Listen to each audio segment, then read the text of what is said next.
Hey guys, welcome back to today's video. Today is Tuesday, July 14th, 2020, and today I'm going to be talking about the 2020 election forecast from The Economist. So I know a lot of you guys probably clicked on this video because of the title, and it does stand true. The Economist currently gives Donald Trump a 7% chance at victory on election day, or at least where the race currently stands on July 13th. Today is July 14th, but they haven't adjusted for that. But Joe Biden has hit the highest point ever on this model at a 92% chance at victory, while Donald Trump remains at a 7% chance. I'm assuming the last percentage is a tied scenario. So it wasn't always like this. In fact, Donald Trump was the favorite to win the election around early to mid-March. He had around a 52% chance, actually 54% chance at winning the presidency and his re-election bid at that point in time. Right then, Joe Biden was probably underwater. Donald Trump was soaring in approvals amongst handling the coronavirus, which has since gone from plus 11 at that point down to minus 30. Donald Trump was trouncing the election prediction odds. He was doing very well there, though the swing state data still indicated Biden had a realistic shot. Definitely Donald Trump was I wouldn't say the favorite. I think this overestimated his approval at the time because coronavirus approval was not the same as job approval, and he was still disapproved of. But let's just say he was at a much better chance and a much better position for his reelection bid just a couple of months ago. So as we move through this global pandemic, obviously the first person you would turn to blame is the incumbent president. And unfortunately for Donald Trump, you can't blame it on Joe Biden when he's not the one in office. It'd be very difficult. It would be very easy for Trump to, push this away from him. Obviously, if he wasn't the incumbent, throw it on whoever's in office. But now he is the incumbent president, and whether it's poor timing or whatever, doesn't really matter. It's all negatively affecting his campaign. On top of that, we have the issue of Black Lives Matter, talking with many, I guess, that issue being prevalent in our country. It's very difficult for me to see why that's a competitive issue. I guess there's no real reason why I would see that the GOP couldn't just come out and say Black Lives Matter. I understand that some people may think that the movement itself does push away support for or at least attention towards other issues, but Black Lives Matter seems like a very universal thing, and the American people pretty much agree. The approval for Black Lives Matter is in the plus 30, plus 40 range right now.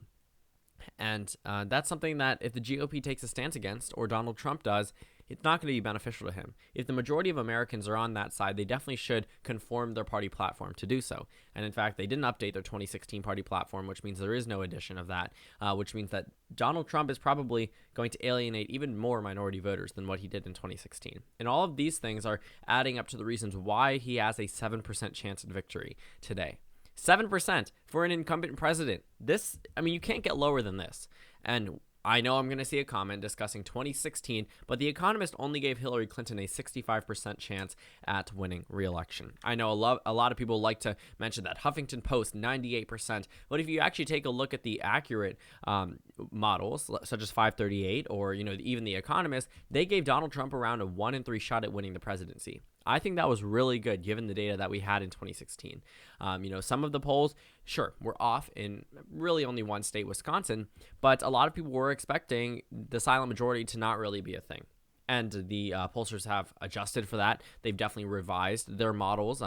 And looking at the data that we have now, it all indicates that Joe Biden is outperforming Hillary Clinton. And I honestly don't care if you think that because of 2016, all polls are somehow incorrect. A lot of people like to point that out, but it doesn't really matter to me because I know for a fact that those polls were almost spot on. In the presidential national vote, absolutely. It was within the margin of error of Michigan, Pennsylvania, and Nevada, which you forget. Nevada went to Trump on election day based off of the polls, but Hillary Clinton, of course, ended up winning it. So Wisconsin was the only one that was fundamentally flawed, and they've since improved on the way that they do the polls and their methodology. And we're getting a lot more accurate data as it was in 2018. So when we look at this model, even if you do want to apply it to 2016 standards, Hillary Clinton didn't have a 92% chance of winning on election day. It was 65%. Okay, Joe Biden, he has around, 27% more of a chance to win the presidency. The fact that Donald Trump isn't even in double digits is a warning sign in itself. And you can see, looking at the overall electoral college map, there are a number of points that have changed from this map. I made a video about this about a week and a half ago discussing Joe Biden's chances being 89%, and I thought that was the peak. I thought Joe Biden would not continue to increase from there. But day after day, I'm proven wrong in that aspect. Donald Trump isn't recovering. The Biden campaign isn't doing anything different. Donald Trump's just tweeting. He's just making statements that have pushed voters further and further away from him. And Democratic candidates are doing very well in the United States Senate in a map that shouldn't even been competitive remotely a year ago. After 2018, it was seen that 2020 could be a year for Democrats to gain some seats, but absolutely not win back the Senate. But now they're favorites to win back the Senate. Looking at the 2020 presidential map, a number of states have taken a turn in favor of the left. Iowa, for instance, went from lean Republican just a week and a half ago down to toss-up. North Carolina, a state that went from Mitt Romney and only went to Obama by 14,000 votes, went from toss-up a week and a half ago to lean Democrat. Pennsylvania, Wisconsin, and New Hampshire all went from being lean Democrat to likely Democrat, which means that the margin is going to be possibly double digits in some of those states. New Mexico went from likely to safe. So New Mexico, a swing state from 2016, a state Hillary won by 8%, is being compared as safe as California or New York or Maryland or Massachusetts. They have joined those states in the rankings. And Montana, a safe Republican state in the past, now considered likely as a result of the new polls that have come out that show Donald Trump only with single-digit leads. It's not just there in Montana. He's only likely to win in Indiana, in South Carolina, in Mississippi, in Louisiana, in Missouri, in Alaska, in states that he won by double digits in 2016. So Donald Trump is losing, and he's slipping in a lot of these solid Republican states. Any way you draw this is not good for him. I understand a lot of people, you may support President Trump, but you have to realize he is at a very low point. And I know I make that point, but he just keeps getting to a lower point. I never thought in this entire election season Donald Trump would have a single-digit chance at winning re-election. Ever. That is insane to me. It's so foreign that an incumbent president wouldn't realistically have a shot at winning. George Bush won, and we know that Donald Trump is a much better candidate than George Bush. Bill Clinton won his re-election bids. Barack Obama won his re-election bids. And obviously, this would break the streak. There's a historical precedent that there's never been 4 presidents consecutively reelected, and it looks like that may end up holding true. Obama was the first one to do it, I think, since the 17 to 1800s, that 3 presidents have been consecutively reelected. So history wasn't exactly on his side then. It isn't on Donald Trump's side, and it's not just history as to why I'm saying he's going to lose. It's the data. It's the 2018 data. It's the special election data. And while a number of people like to point out 2010 was a great year for the Republican Party, yes, it was. But they didn't enter into 2012 with that type of energy. The generic ballot did not indicate they were going to win by roughly the same margin. The Senate elections were not as favorable. Okay, the Democratic Party gained seats in the Senate. They gained seats in the House in 2012. And yes, of course, they won the presidential election. But in 2016, Trump won. But they gained seats in the Senate. The Democrats gained seats in the Senate. They gained seats in the House. So presidential election years will typically benefit the Democrats, regardless of who the victor is. In the Senate and House elections, increased turnout always benefits the Democratic Party. So looking at the 2018 midterm numbers as well, the Republican Party was never able to turn out those voters. In fact, the only reason why they won so much in 2010 and 2014 was just the fact that Democratic voters did not turn out. 40% turnout in 2010, 50% turnout in 2018.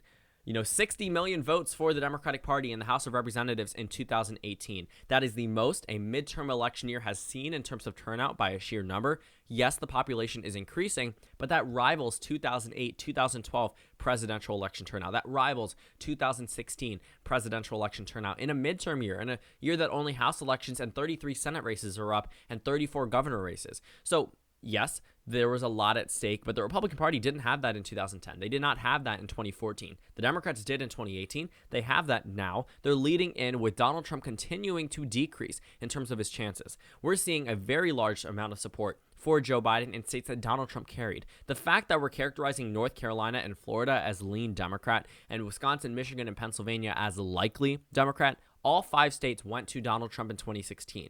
It is so crazy to me that we're seeing states such as Louisiana and Mississippi considered to be likely Republican and not safe. I always characterize them as safe, but after a closer look, I've moved Mississippi into the likely column. Montana makes a little bit of sense. Kansas is coming out with some new data that doesn't seem too favorable to Donald Trump. So Battle Crystal Ball actually just released their overall race rating changes, and they've moved Kansas into the likely Republican column. They've moved Utah, a state that Mitt Romney won by 48% in 2012, into the likely Republican column. So Donald Trump, not only is he losing in swing states, but he's slipping in a lot of safe Republican states. That's not saying Joe Biden will carry them. I don't think he realistically has a shot in Kansas or Utah or Missouri or Indiana.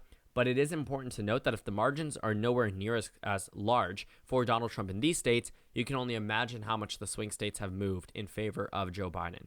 Joe Biden now has a clear shot at states such as Texas that we didn't even think were remotely possible 8 years ago. A state that went to Mitt Romney by double digits, a 16-point victory narrowed down to 9 points in 2016, down to 2 points in 2018. And now Joe Biden is outperforming amongst the same demographic groups that put Beto O'Rourke at the 48% mark in 2018. If things hold today, and the polls are correct, Joe Biden would get over 400 electoral votes, which means that Joe Biden has a lot of leeway. You only need 278.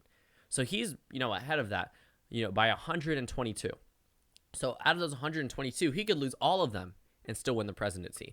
Biden has a very easy pathway through Wisconsin, Michigan, and Pennsylvania, all likely Democratic states. After he chooses his VP in the next couple of weeks, we will know as to whether or not these states move even more solid in favor of the Democratic Party or less.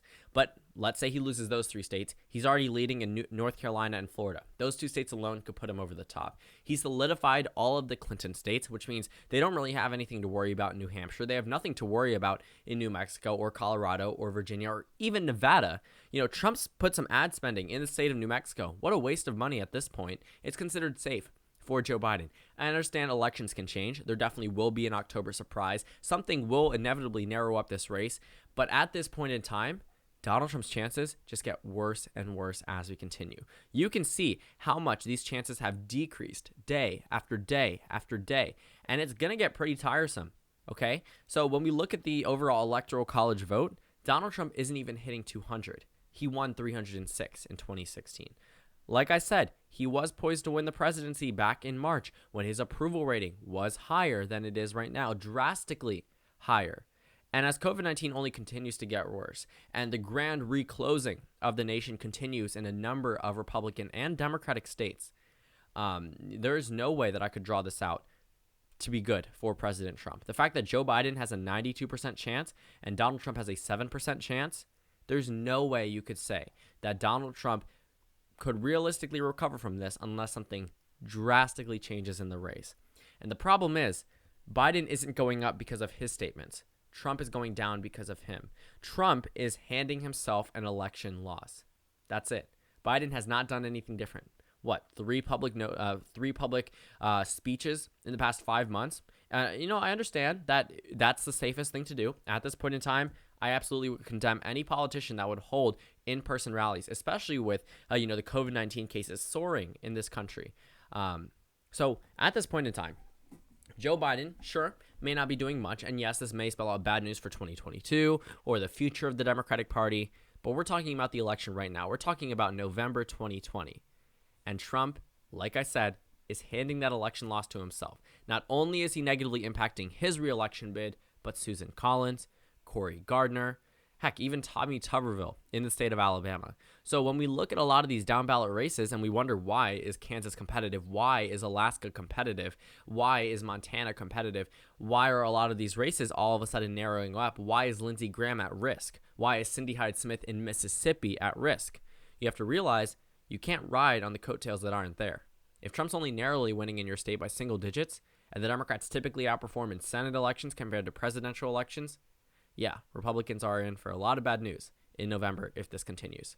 So thank you guys so much for watching this video. Make sure to comment down suggestions below. Please consider subscribing on the left if you haven't already, and check out our Instagram and Twitter. On your screen, there should be a next video that YouTube is making towards your interest on my channel, and then a playlist for my 2020 election predictions. You can just go ahead and scroll through all of those and just see what's changed and what hasn't changed nationwide. Again, like I said, thank you all for watching this video. Please consider joining as a member on my channel, and I will see you all later today.